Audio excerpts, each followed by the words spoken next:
What's going on, guys? Welcome back to another video on the channel. Today I want to go ahead and share a live trade that I took yesterday on NVIDIA. These were put options. I was looking for downside off the previous day close, looking at the technicals on NVIDIA. Now in this video I want to focus on one thing. There's going to be one thing that I really stress, and that is creating cash flow in any position that you take, making sure that you are scaling out as you start to gain profits to protect yourself from going from green to red. I never like to go from green to red on any position. I'm sure you don't as well. And creating cash flow, scaling out of the position, in my opinion, is the best way to avoid that. And I have a live example of me doing that from yesterday.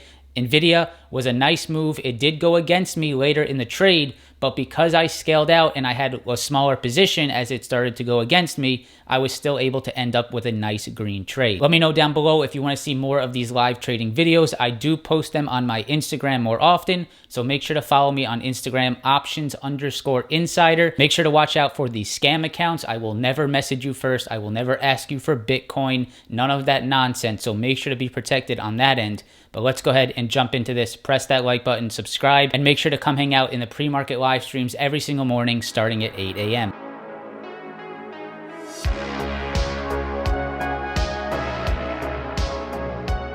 All right, guys, so before we jump into the live trade, I just want to give some premise as to what I was looking for on NVIDIA yesterday as I entered the trade. And what I was looking for, this is yesterday, this is the day prior, so this was Friday of last week. And what you guys can see is that yellow line that's running across your screen, that is the previous day closing price. So there was a lot of stocks that were sort of trading around that previous day close, and I was looking to see, is NVIDIA going to fall off that previous day close, or is it going to try to hold above it? Now, as you can see in the morning, we did get a push up to that pre-market high, and that is where we ultimately rejected. And you'll see in the live trade, that is where I actually entered my position off that pre-market high, looking for the downside under the previous day close. So just to give some idea of what I was looking for a rejection of pre-market highs and a move under the previous day close to create some of that weakness. So now let's go ahead and jump into the live trade. All right, guys, so first of all, I want to apologize for this being a little bit blurry. When I go ahead and move this larger, the QuickTime player just is a little bit blurry, so hopefully it's okay on your end. If it's too blurry, I'm going to make sure to find a different way to do this, but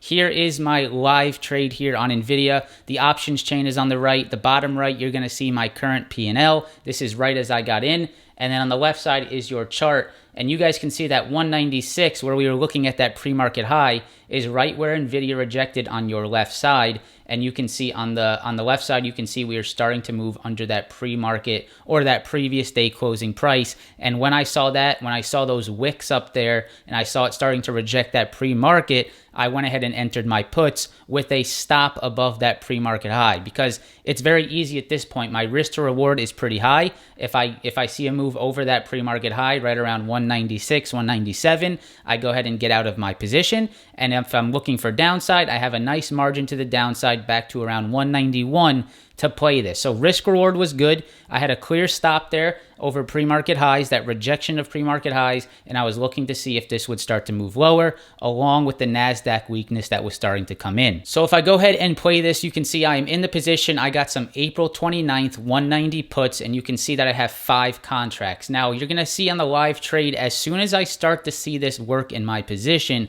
I am going to start to scale out. So you guys can see right here, I am in that position, and I'm going to go ahead and start to scale out. So watch the bottom right where that number says 5. You're going to see that that's going to quickly decline to, I believe, 3 contracts, where I am scaling out of 2 contracts as I start to gain profits to create cash flow. The importance here is to create that cash flow, to start to take profits off the table, so that if the stock moves against me, then I am okay. If the stock moves against me, then I will be okay, because I will have a smaller position size, less contracts, and the loss on the way up will be less. So you guys will see here momentarily, NVIDIA will drop below that 9 EMA, drop towards the VWAP, and if you look on the right side here, you are going to see me scale out of my position. So momentarily, you're going to see it right there. So I sold 3 contracts at 605, leaving myself with 2 contracts left, up about $239 in the position. And now I can relax a little bit. I can know that if the stock goes against me on this scalp,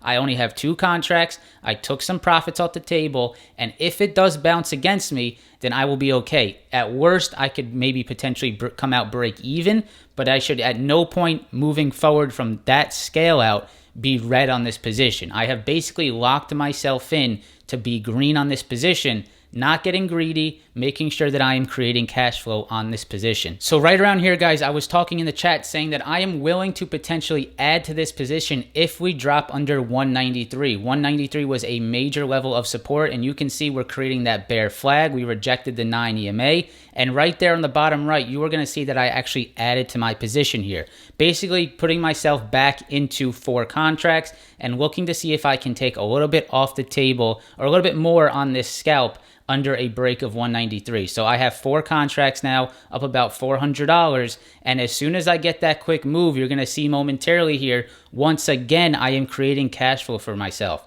So if I fast forward this, you're going to see that momentarily right there, I take a contract off as I get the quick move, taking that contract off, taking some more profits off the table, protecting myself even more, now leaving myself with 3 contracts. If I fast forward, you're going to see that on another big move right there, I go ahead and take another contract off. So there's another nice candle for me to the downside, taking one more contract off at 695, now locking in majority of my profits once again, leaving myself with 2 contracts. You're going to see as I fast forward, the stock does reverse on me. Now, if this stock reversed on me with my whole position, I would have probably gone break even on this trade. You can see that I did take one more off right there, taking one more contract off, leaving myself with 1. Now, what you'll see momentarily is NVIDIA spikes back up into my stop loss of 193. If I didn't take any of these off before I took, or if I didn't take any contracts off before the move went against me, this probably wouldn't have been as good as a trade as it was. So you can see that my last exit, which is as NVIDIA spikes into 193, was $6.12, leaving me with a $382 profit. Now, if we go back to where I got into this position, my first add was 560. So 560 to 612, I believe it was, is only about a 50-cent win if I would have held my entire position, which would have yielded me just around $240 at that time. So I was able to lock in about $180 more by scaling out as I go down, making sure that I am locking profits in along the ride lower. So I hope this makes a little bit of sense. I hope you get the idea. I'm sorry that the screen is a little bit blurry, but showing you guys that as the stock starts to move with me, as I start to get the move that I'm looking for, scaling out, managing that trade, and making sure that I am protecting my profits and locking those profits in along the way. I never like to hold the entire position to where my stop loss is, right? I want to be taking profits along the ride and making sure that anything that moves against me is with a smaller size that really can't affect my overall P&L. So guys, I hope this video helps. I know it's a little bit short. I know it's maybe a little bit blurry, probably not my best produced video, but I thought I'd throw in a live trade for you guys, give you this example of scaling out, creating cash flow. If you did enjoy it, make sure to press that like button, subscribe to the channel for more videos, and I hope to see you guys in the next one. Peace.